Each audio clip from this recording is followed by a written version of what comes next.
አብዛኞቻችሁ በአማርኛ ተርጉምልን በአማርኛ ንገረን ስትሉኝ ነበር። ያን ዕለት ምሽት ምንድነው የተፈጠረው? ከአንዷለም ጎሳ አንደበት እንስማው።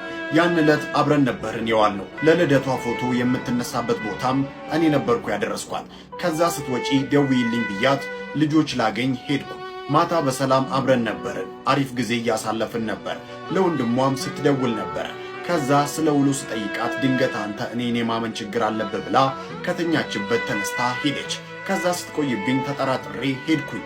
ሌሎች ክፍሎች ውስጥ የለችም። ኪችን ውስጥ ቼክ ሳረግ ቁልፍ ነው። የሆነ ነገር ላይ ቆሜ ሳያት ልብስ የምናጥብበት ማሽን አጠገብ ተደግፋ በጆግ ላርጎ ሳሙና ስትጠጣ ነበር።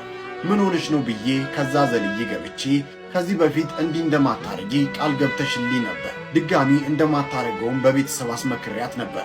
ጓደኛዋም እንድትመክራት ነግሪያት ነበር። ግን የገባችልኝን ቃል ስላልጠበቀችልኝ እኔም ሰው ነኝ፣ እንደዚህ አይነት ህይወት መኖር አልችልም። በተደጋጋሚ እንደዚህ አይነት ነገሮች እያረግሽ ስለሆነ እንደዚህ አይነት ኑሮ መኖሩን አልችልም። ነገ ቤተሰቦችሽን ጠርቼ እንለያያለን አልኳት። ጆጉን አስቀምጬ ልጆቹን እጠራለሁ ብዬ ሲሄድ እንደዛ ነው ይስፋለ ብላ ሮጣ ራሷን ወረወረች። ልደርስባት አልቻልኩም። መጮህ ብቻ ነው የቻልኩት። ጮኩ። ልጆቹ ተነሱ። የተፈጠረው ነገር ይህ ነው ሲል አንዷለም ጎሳ ዛሬ ወደ ሚዲያ ወጥቶ የራሱን እውነታ በዚህ መልኩ አስረድቷል።